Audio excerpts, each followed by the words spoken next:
இன்னைக்கு நம்ம பேச போகிறது பார்த்தீங்கன்னா சளி. இந்த சளி தொல்லையினால பார்த்தீங்கன்னா நிறைய பேர் பல மருந்து மாத்திரைகள் இதை சாப்பிட்டு சளியை சில பேருக்கு அதிகமாகுது, சில பேருக்கு வந்து டெம்பரரியாக குணமாகுது. முதல்ல நம்ம இந்த சளி எப்படி பிடிக்குது, எதனால் பிடிக்குது, எப்படி நம்ம வந்து இந்த சளின்ற விஷயம் ஒன்று நடக்குதுன்றது பார்க்கலாம். இப்போ வர பால், தற்போது வர பால் பார்த்தீங்கன்னா சரியான பால் இல்லாமல் மருத்துவம், அதாவது மருந்து, ரசாயன மருந்து கலந்த பாலாக வருதுன்ற மாதிரி சில விஷயங்கள் பேசிகிட்டு இருக்கோம். அது மட்டும் இல்லாமல் ஒயிட் சுகர், இந்த கரும்பிலிருந்து பிரிக்கப்படுகிற சர்க்கரையில் பல ரசாயன மருந்து கலந்து தான் நம்ம அதை வெள்ளை சுகராக மாற்றுறாங்க. இப்போது இந்த உடம்பு, நம்ம ஆல்ரெடி நம்ம பேசியிருக்கோம், இந்த உடம்பு பார்த்தீங்கன்னா இயற்கையாக விளைஞ்ச எந்த பொருளையும் ஜீரணம் பண்ணுற சக்தி இந்த உடம்புக்கு உண்டு. ஆனால் இந்த ரசாயன மருந்து உடம்புக்குள்ளே வந்து பார்த்தீங்கன்னா உள்ளே வந்துச்சுன்னா இந்த ஜீரணம் பண்ணுற சக்தி இந்த உடம்பு கிடையாது. இது ஒரு புது பொருளாக தெரியும். இந்த உள்ள வந்தவனே என்ன உடம்புக்குள்ள உள்ள வர பொருள் இருந்து இது ஏதோ புதுசா வந்திருக்கு, இது என்ன பண்ணலாம்னு சொல்லி யோசனை பண்ணிட்டு இருக்கும்போது ஒரு சில ரசாயனம் வந்து என்ன பண்ணணும்னா உடம்புல வந்து சளியா கன்வெர்ட் ஆயிட்டு உள்ள வரும். இந்த சளின்றது பாத்தீங்கன்னா நம்ம வேர்வை எப்படி கழிவு பொருளோ, இல்ல சிறுநீர் கழிக்க சிறுநீர் எப்படி ஒரு கழிவோ, இல்ல மலம் எப்படி ஒரு கழிவோ, இது மாதிரி சளின்றது ஒரு கழிவு பொருள். இதுக்காக நம்ம என்ன பண்றோம், மலம் டெய்லி நம்ம மலம் கழிக்கிறோம். இந்த மலம் நிக்கிறதுக்காக நம்ம எதுக்காக மருந்து மாத்திரை போடுறோமா? சிறுநீர் அதிகமா வருது, அதுக்காக நம்ம மருந்து மாத்திரை போடுறோமா? இது மாதிரிதான் சளியும். சளின்றது ஒரு கழிவு பொருள், இதை வந்து வெளியேற்றியே ஆகணும். இது நம்ம என்ன பண்றோம்னா சளி வந்துச்சுன்னு உடனே நான் பண்றேன் ஏதோ ஒரு மருந்தையோ மாத்திரையோ வாங்கி என்ன பண்றோம், அதை உள்ள அடக்க பாக்குறோம். இந்த ரசாயன மருந்து உள்ள போச்சுன்னா இந்த லங்ஸுக்குள்ள இருக்கிற சளி என்ன நடக்கும் அப்படின்னா இறுகி கட்டி பவுடர் ஃபார்மர் ஆகி லங்ஸுல போய் கோட்டிங் மாதிரி ஆயிடும். இந்த மாதிரி இருக்கும். நம்ம நினைச்சிட்டு இருப்போம் சளி போயிடுச்சு, இந்த மருந்து சாப்பிட்டேன் 2 நாள் சளி போயிடுச்சு நினைச்சிட்டு இருப்போம். ஆனா அடுத்தது நம்ம என்ன நடக்கும் அப்படின்னா ஒரு ஊருக்கு போவோம், அதாவது ஒரு வெளி ஊருக்கு போவோம். அங்க ஒரு புதுசா ஒரு தண்ணியை குடிப்போம், அது நல்ல சுத்தமான தண்ணியா இருக்கும், அதாவது அதுல நல்ல சத்துள்ள தண்ணியா இருக்கும். இல்ல ஒரு பழம் சாறு சாப்பிடுவோம், இல்ல இன்னைக்குன்னா ஒரு நாள் மழையில நினைவோம். நம்ம நினைச்சிட்டு மழையில நினைச்சோம் சளி பிடிச்சிச்சு, அந்த பழசாறு சாப்பிட்டா சளி பிடிச்சிச்சு, அந்த ஊருக்கு போய் அந்த தண்ணியில குளிச்சேன்ப்பா, அந்த தண்ணியை குடிச்சேன் சளி பிடிச்சு நிற்போம். அது தப்பு. இயற்கை என்ன பண்ண அப்படின்னா இந்த மாதிரி நல்ல உணவு உள்ள போனவனு இந்த லங்ஸுக்குள்ள நம்ம சளி வந்து பவுடர் ஃபார்ம்ல இருந்துச்சு பார்த்தீங்களா, இது திருப்பி என்ன பண்ணா ரிவர்ஸ் ப்ராசஸ், அதாவது திருப்பி சளி உருகி திருப்பி மூக்கு வழியாவோ வாய் வழியாவோ வெளியே வளர்த்துற வேலையை இந்த உடம்பு செய்யும். இந்த உடம்பு இந்த கழிவு பொருளை வெளியே தர்ற வேலையை ஒவ்வொரு நாளும் ஒவ்வொரு செகண்டும் பண்ணிக்கிட்டே தான் இருக்கும். இப்படி பண்றதுக்கு நம்ம உதவி செய்யறது பார்த்தீங்கன்னா நம்ம சாப்பிட்ற கீரை காய்கறி பழங்கள் இயற்கை சம்பந்தமான அனைத்து பொருளுமே இந்த சளியை வெளியே தர்றதுக்கான வேலையை செஞ்சுட்டு இருக்கு. நம்ம நினைச்சிட்டு இருக்கோம் நம்ம மழையில் நினைச்சோம் சளி பிடிச்சிச்சு, நம்ம வந்து இந்த ஜூஸ் சாப்பிட்ட சளி பிடிச்சி, இந்த ஜூஸ் சாப்பிட்ற வேலையெல்லாம் வந்து பாத்தீங்கன்னா நம்ம உடம்புக்குள்ள கழிவை வெளியே தர்ற வேலையை பண்றதுனா இதெல்லாம் நம்ம உடம்புக்கு நல்லது. நீங்க சாப்பிட்ற ரசாயன மருந்து தான் வந்து கெட்டதே தவிர இயற்கையா இருக்க எல்லா பொருளும் நல்லது. இதனால கழிவு வெளியேற்ற வேலையை செஞ்சுச்சுன்னா அந்த கழிவை வெளியே தர்ற வேலையை நீங்க பண்ணுங்க. அதை விட்டுட்டு நம்ம வந்து இதுக்கு மருந்து மாத்திரை போட்டு சளியை அடக்காதீங்க. ரெண்டாவது, இந்த சளி வந்து பாத்தீங்கன்னா 2 விதமான சளி இருக்கு. ஒன்னு உடம்பு அதிகமான சூடுனாலையும் சளி ஏற்படும், இன்னொன்னு உடம்பு அதிகமா கோல்ட் ஆனாலும் சளி ஏற்படும். உடம்பு ஹீட் ஆயிடுச்சு சளி ஏற்பட்டுச்சுன்னா அந்த சளியுடைய கலர் பாத்தீங்கன்னா மஞ்சள் கலர்ல இருக்கும். ரெண்டாவது, அந்த சளி பாத்தீங்கன்னா மூக்கு வழியா வரதுக்கு வாய்ப்புகள் குறைவு.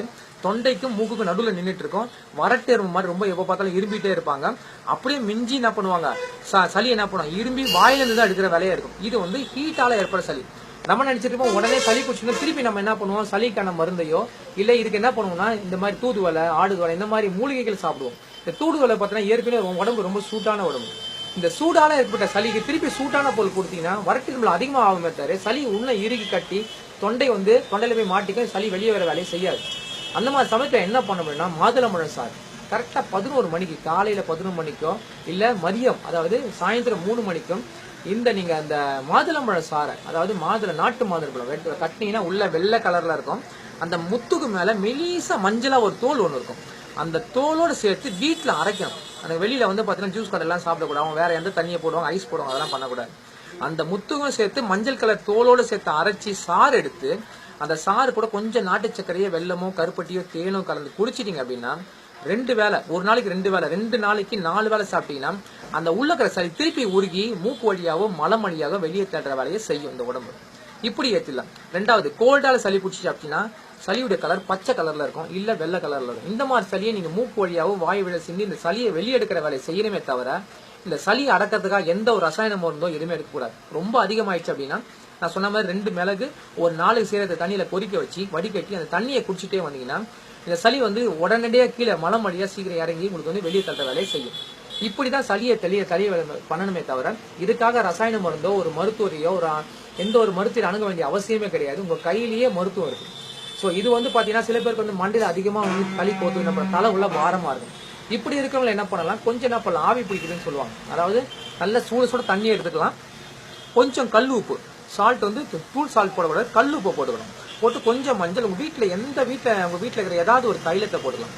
போட்டு நல்லா கொதிக்க வச்சுட்டு அதில் நீங்கள் நல்லா மேலே பெட்ஷீட் நல்லா போட்டு பண்ணிங்கன்னா அந்த வாசனை நீங்கள் வந்து முகர்ந்து பார்த்தீங்கன்னா அது உள்ளே போய் உடம்பு தலையில் இருக்கிற எல்லா நீரையும் வெளியே எடுத்துரும். அப்போ தலைபாரம் கொஞ்சம் குறையறதுக்கு வாய்ப்பு இருக்கு. இப்படியும் நீங்கள் பண்ணி சளியை வெளியே எடுக்கணும். சளியை வெளியே எடுக்கிற வேலைகளை செய்யணுமே தவிர சளியை உள்ள அடக்கிற வேலையை இனிமேல் செய்யவே கூடாது. ஸோ இதை தவிர நாங்கள் என்ன பண்ணோம்னா மல்லி காஃபி இந்த மாதிரி வந்து பார்த்தீங்கன்னா சில வந்து பார்த்தீங்கன்னா திருக்கடுக்கு சூரணம், அப்புறம் வந்து பார்த்தீங்கன்னா தூதுவலை, ஆடுதோடா, முசுங்க, இந்த மாதிரி நிறைய மூலிகைகள் இருக்குது. நாட்டு மருந்துகளில் கிடைக்கும், நம்ம கடையிலையும் கிடைக்குது. இந்த மாதிரி வந்து மூலிகைகள் வாங்கி பயன்படுத்துங்க. ரசாயனம் ஏன்னா இதெல்லாம் வந்து இயற்கையாக நான் இலையை அப்படியே அரைச்சி பவுடர் பண்ணி கொடுப்பாங்க சுத்தமாக. அது இயற்கையாக என்ன பண்ணும், உடம்புக்குள்ள போய் டைஜஸ்ட் ஆகும். இதனால எந்த ஒரு சைட் எஃபெக்டும் கிடையாது. ஆனால் மருந்து மாத்திரை யாராவது எடுத்தீங்கன்னா அந்த ரசாயன மருந்து இன்னொரு வேலையே செய்யும். வீசிங் வரைக்கும் போகிறதுக்கு வாய்ப்பு இருக்கு. இந்த சளி தான் வீசிங் வரைக்கும் போகிற வேலையை வாய்ப்பு இருக்கு. பட் இந்த மாதிரி நீங்கள் எடுத்துட்டீங்கன்னா, ரெண்டாவது இந்த மாதிரி பால், வெள்ளை சர்க்கரை, மைதா ஐட்டம் இதெல்லாம் நிறுத்திட்டீங்கன்னாவே இந்த சளி கண்டிப்பாக ஃபார்மே ஆகாது. கொஞ்சம் யோகா பண்ணுங்க, சர்வாங்காசனா, விபரதகாரணி இந்த மாதிரி யோகாவும் பண்ணீங்கன்னா இந்த சளியை வெளியேற்றுவதற்கான அதிக வேலையாக பண்ணும். இது உடம்புக்கு எப்பவுமே ஆரோக்கியமாக இருக்கும். இந்த வேலையை பயன்படுத்துங்க. நன்றி, வணக்கம். இதை தவிர வந்து பார்த்தீங்கன்னா இந்த திருக்கடுக்கு சூரணம், அப்புறம் வந்து பார்த்தீங்கன்னா தூதுவலை, இந்த மாதிரி ஆடுதோடா, இந்த மாதிரி மூலிகைகள் நம்மளுடைய கடைகளிலும் கிடைக்குது. இப்போ என்ன பண்றாங்கன்னா சமீபத்தில் இந்த வீடியோ பார்த்துட்டு நிறைய பேர் வந்து பார்த்தீங்கன்னா பல வெளிநாடுகள்ல இருந்தெல்லாம் கால் பண்றாங்க. அப்போ இப்போ கேட்கும் போது எந்த இடத்துல இருந்து கேட்கறாங்க, இது வந்து இந்தியாவில் சென்னையில் இந்த மாதிரி இயற்கை அங்காடி, நிலம் இயற்கை அங்காடின்ற பேரில் நாங்கள் வந்து கடை நடத்திட்டு இருக்கோம். சுத்தமான பொருளை நாங்கள் வச்சுட்டு இருக்கோம். இதை தவிர எனக்கு தொடர்பு கொள்ளணும் அப்படின்னா 9940404319 இது வாட்ஸ்அப் நம்பரும் இதே தான். தொடர்பு கொள்ளணும் இதே தான். இப்போ சமீபத்தில் கூட பார்த்தீங்கன்னா ஒரு நண்பர் வந்து பார்த்தீங்கன்னா துபாயிலேருந்து கால் பண்ணாங்க, யூஎஸ்லேருந்து கால் பண்ணாங்க. மருத்துவத்தை வந்து தொடர்ந்து கொடுத்துட்டு இருக்கோம். இலவசமாகவே சில பேருக்கு வந்து பார்த்தீங்கன்னா இன்னைக்கு வரைக்கும் இலவசமாக தான் பண்ணிட்டு இருக்கோம். இந்த கடை விற்பனைக்கு மட்டும் இல்லாமல் நிறைய இந்த மாதிரி வந்து மருத்துவ டிப்ஸ்களை இலவசமாக கொடுத்து கன்சல்டிங் பண்ணி கிட்டத்தட்ட ஒரு 100-150 சர்க்கரை வியாதி இருக்கிறவங்களை குணப்படுத்திருக்கோம். ஒரு 25-30 மூட்டு வலி பேஷண்ட்டை சரி பண்ணியிருக்கோம். ஸ்கின் சம்பந்தமான வியாதி பண்ணவங்களும் சரி பண்ணியிருக்கோம். இந்த மாதிரி நிறைய பேஷண்ட் சரி பண்ணியிருக்கோம். சரி, இது தவிர வேற எந்த மாதிரி நோயாக இருந்தாலும் எனக்கு தொடர்ந்து கால் பண்ணலாம். அந்த நம்பர் வந்து திருப்பி இன்னொரு சொல்றேன், 9940404319. நன்றி, வணக்கம்.